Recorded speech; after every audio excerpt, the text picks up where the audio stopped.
Hello, everyone. My name is Jack, and right now I want to talk about spiritual attachment. Now, this is going to be a video series that I'm going to be doing and undertaking. And the first topic that I want to talk about when it comes to spiritual attachments is actually, well, how do they happen? Now, from what I've been able to see here, is that they happen in a bunch of different ways, and I'm going to go off of my notes and then also go into my thoughts on all of this. So, from what I've been able to see and personally relate to, is that it is a spiritual attachment refers to an unseen external energy or presence connecting to your personal energy field, sometimes the auric or biofield. Often occurs during periods of stress, trauma, and grief. When a person's emotional boundaries are weakened, attracting entities drawn to those specific emotional frequencies. Scripture tells us, like the Bible, and also other things, but mostly the Bible, that engaging in the occult or habitual sin can invite spiritual oppression. In Peter 5:8, it warns that believers need to be vigilant because the adversary prowls like a roaming lion, looking for vulnerabilities. And mainstream biblical theology does not support the idea that demons can attach to inanimate objects like furniture or clothes, except in the context of active, intentional idolatry. Now, from what I've been able to see from this is that in my experience is true. Now, I've got a family story that kind of sums up some of this, I suppose, and more so than anything, it has less to do with demons, and what I want to really try and talk about is like spirits, and I'm a believer that the demons and other stuff, they do exist. I hope I never see one, but you never know, and I don't want to.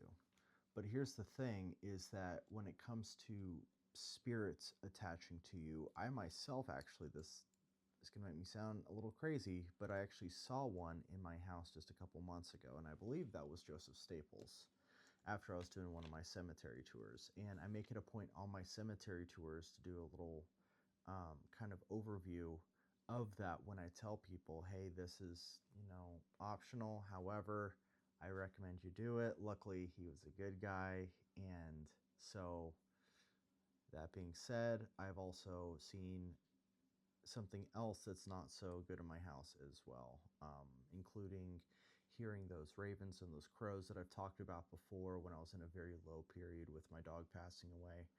But the topic or the story I want to talk about right now, more than anything, is yet of another family member who's going to be anonymous. And so this family member, they had their dad pass away, and they had this rocking chair, and they had it in their house. And according to this family member, when they would clean the house and stuff like that, they'd go over to clean the rocking chair that was their dad's, and seemingly no dust was ever on it. For that matter, nobody even ever sat in the dang rocking chair. The dogs wouldn't even go around the rocking chair. Like, it just had its own sort of vibe. Now, my family member is going to sell their house, and they have this real estate agent come over. And the lady comes over, and she's kind of taking a look at the house and keeps kind of gravitating towards this rocking chair. And she says to my family member, hey, do you mind if I spend a little more time in this room, because she's checked out the rest of the house, but she's like, I'm really trying to get a sense of this place, kind of get my thoughts together. And my family member says, yeah, no problem. I'm moving anyways. I got this and that to do. After a length of time, they go back, and the real estate agent goes, there's something really intense and interesting about this rocking chair. I get a wide range of emotions coming from this, specifically that of grief and sadness and anger and resentment and fear.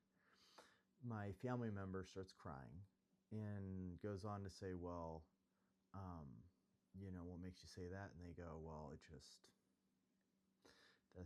something I'm very tuned in, and I can just feel this. Does this rocking chair mean anything to you? And they go, well, that was my dad's, and he had that rocking chair for 30, 40, 50 years. And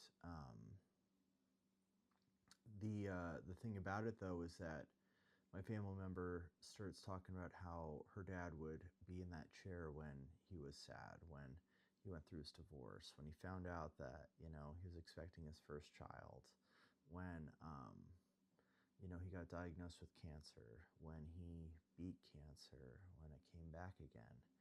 Um, he sat in that rocking chair when they were opening up their Christmas presents. You know, um, all these wide range of human emotions um, went into that rocking chair. And the thing about it is that she offered to cleanse the chair, and she did. And now everything's fine, but it took her multiple times in sessions to come over and actually cleanse this chair. Now, the reason why I also bring this up too is that from what I understand it to be is that there's different things that hold energy better than others. Now, wood is the best one. Why? I'll go into that in a second, but it's wood, then it's stone slash brick, and then it's anywhere with like water features and stuff. And then then there's other subcategories, like, or I guess other categories, I should say, down the list, which is like haunted land, sacral, like blood being spilled on that. Somebody, of course, obviously getting murdered, or any number of different things. There's curses, stuff like that. And so I just find it really interesting that however it's it's to say, to go back to my notes, is that it's to say here that mainstream biblical theology does not support the idea that demons can attach to inanimate objects like furniture or clothes, except in the context of active intentional idolatry. Now, that in itself, I think is probably true, right? I think that's probably true. However, I think that and the story of the rocking chair are two different things. As I like to say, it reminds me of the example of an orange and a grapefruit look pretty much the same on the outside, but once you crack into and start eating it, they're drastically different. So, with that said, I just find it really neat and fascinating how things like that can have different forms of attachment. Now, is it to say that sitting in that rocking chair would give somebody some anxiety or unease? Absolutely. My family member even said so. That's why the dogs felt a sense to not be in there. And even during family engagements, people went out of their way to just simply not sit in that chair for whatever reason. They would either not sit in it, or upon putting their hand on it to sit on it, they just honestly something would click, and they just got this innate sense that they should not and won't want to sit in that chair. So I find the whole topic of this spiritual attachment very fascinating. Um, to go into less of a physical attachment and to go more so into like a personal attachment, um, is that sometimes that can, even in my mind's eye, can be said to be like, let's say, a spirit guide. I had somebody on my tours just a month or two ago, about 2 months ago, and when I brought up the idea of smudging her with the white sage that I had, she honestly got a little scared. She said, well, um, she said, is this going to clear all of, my spirit guides? Is this going to, and I'm like, well, no, your spirit guides will be fine.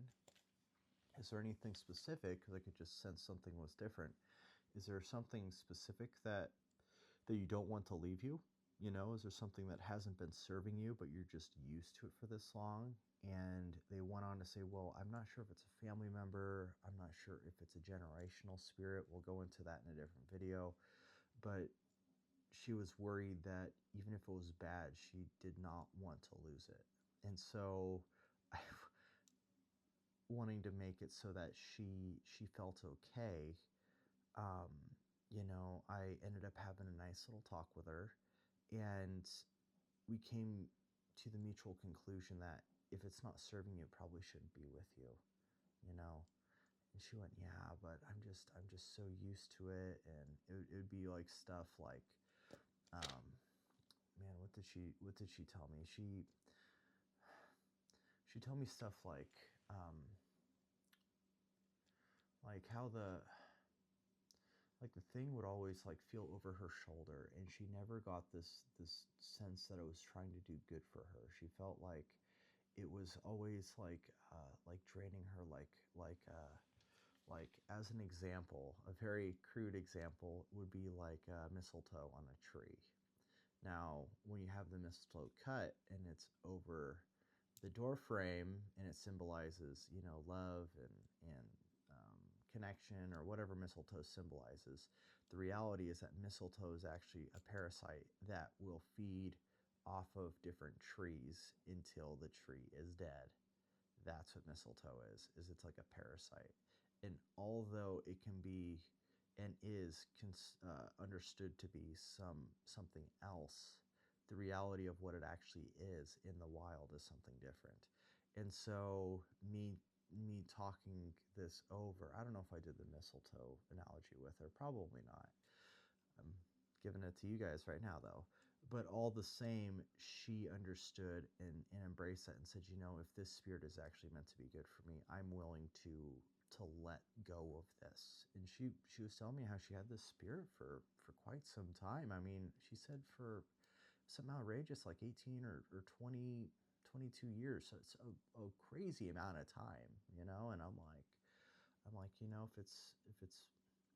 if it's something that is meant to be with you and that is good, and it will return to you. There's right and wrong ways to do this, and I've definitely done cleansing or a cleansing of the house, um, during recent times, knowing much more than I did before. I actually went to Boot Hill when I was 20, 21, 22. I have a picture of it somewhere on one of my phones, but my dad and I, we went to Virginia City to get a beer. We just wanted to get out of town for the day, so we did and just checked it out. It was cool. Like I said, this is about 10, 11 years ago. We went to the cemetery, middle of the day, went to Boot Hill, checked it out. I remember distinctly walking around, and there was this like set of these like little kids that had passed away with the lamb and all of that, and I just got this really weird, uncomfortable sort of sense.